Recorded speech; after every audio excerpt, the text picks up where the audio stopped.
The barn owls, owls in the genus Tyto, are the most widely distributed genus of owls in the world. They are medium-sized owls with large heads and characteristic heart-shaped faces. They have long, strong legs with powerful talons. The term may be used to describe.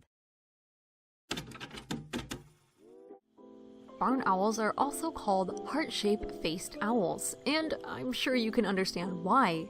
There are also some owls classified in the barn owl family who are more commonly known as bay owls, with more angular heart faces. Alongside bay and barn owls in the barn owl family are owls commonly known as sooty owls, masked owls, and grass owls.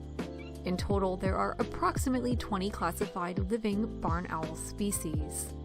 Barn owls are separated from true owls not only by their lovely faces, but also by their long, lower-positioned bills and proportionately smaller eyes. A barn owl has 4 toes like other owls, and the 4th toe is reversible, but